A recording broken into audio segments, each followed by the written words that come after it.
मरवान के बजाय इब्न फजील ने अबू मालिक अशजाऊ से, उन्होंने अबू हाजिम से और उन्होंने हज़रत अबू हुरैरा रज़ी अल्लाह अन्हु से रवायत की। उन्होंने कहा, रसूल अल्लाह ने फरमाया, मेरी उम्मत मेरे पास हौज़ पर आएगी और मैं इसी तरह दूसरे लोगों को इस हौज़ से दूर हटाऊंगा जैसे एक आदमी दूसरे आदमी के ऊँटों को अपने ऊँटों से हटाता है। सहाबा किराम ने अर्ज़ की, ए अल्लाह के नबी, क्या आप हमें पहचानेंगे? आपने फरमाया, हाँ, तुम्हारी एक निशानी होगी जो तुम्हारे सवा किसी और की नहीं होगी। तुम मेरे पास वुज़ू के असरात से रोशन चेहरे और चमकदार हाथ पाँव के साथ आओगे।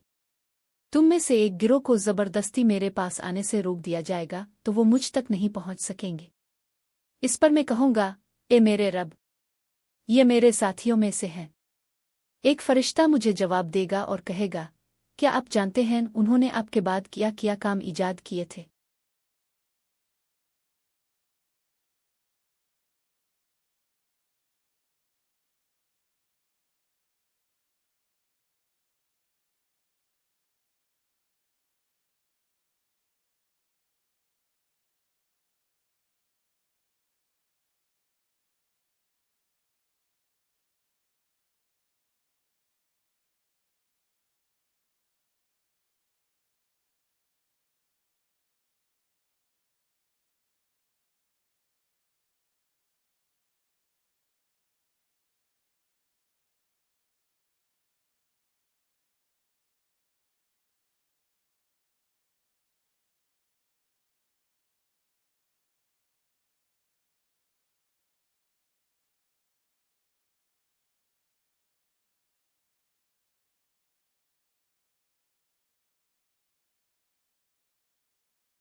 हज़रत हुज़ैफ़ा रज़ी अल्लाह अन्हु से रवायत है, उन्होंने कहा, रसूल अल्लाह ने फरमाया, बिलाशुबा मेरा हौज़ ईला से अदन तक के फासले से ज़्यादा वसी है, इस ज़ात की किस्म जिसके हाथ में मेरी जान है।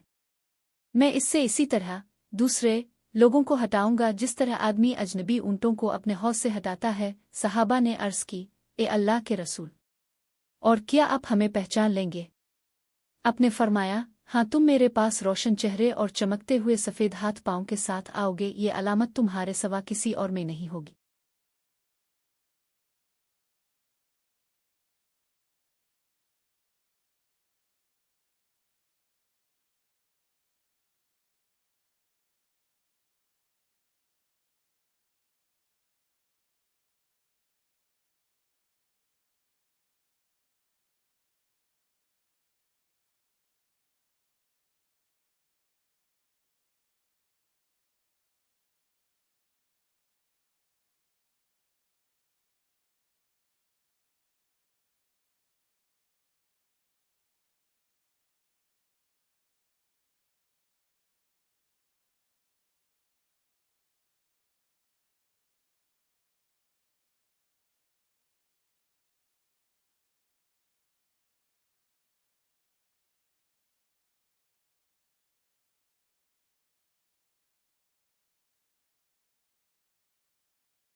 इस्माइल बिन जफ़र ने अला से, उन्होंने अपने वालिद से और उन्होंने हज़रत अबू हुरैरा रज़ी अल्लाह अन्हु से रवायत की कि रसूल अल्लाह कब्रिस्तान में आए और फरमाया कि ईमान वाली कौम के घराने, तुम सब पर सलामती हो और हम भी इंशाअल्लाह तुम्हारे साथ मिलने वाले हैं। मेरी ख्वाहिश है कि हमने अपने भाइयों को भी देखा होता। सहाबा ने अर्ज की, ए अल्लाह के रसूल, क्या हम आपके भाई नहीं? आपने जवाब दिया, तुम मेरे साथी हो और हमारे भाई वो लोग हैं जो अभी तक दुनिया में नहीं आए। इस पर उन्होंने अर्ज की, हे अल्लाह के रसूल, आप अपनी उम्मत के इन लोगों को जो अभी दुनिया में नहीं आए कैसे पहचानेंगे? तो आपने फरमाया, बताओ। अगर काले सियाह घोड़ों के दरमियान किसी के सफ़ेद चेहरे और सफ़ेद पाँव वाले घोड़े हों तो क्या वो अपने घोड़ों को नहीं पहचानेगा? उन्होंने कहा, क्यों नहीं, हे अल्लाह के रसूल। आपने फरमाया, वो वुज़ू की बना पर रोशन चेहरों, सफ़ेद हाथ पाँव के साथ आएंगे और मैं हौज़ पर उनका पेश रो होऊंगा। खबरदार, कुछ लोग यकीनन मेरे हौज़ से परे हटाए जाएंगे, जैसे कहीं और का भटका हुआ ऊँट जो गिले का हिस्सा नहीं होता परे हटा दिया जाता है। मैं उनको आवाज़ दूंगा, देखो, उधर आ जाओ। तो कहा जाएगा, उन्होंने आपके बाद अपने कौलो अमल को बदल लिया था। तो मैं कहूँगा, दूर हो जाओ, दूर हो जाओ।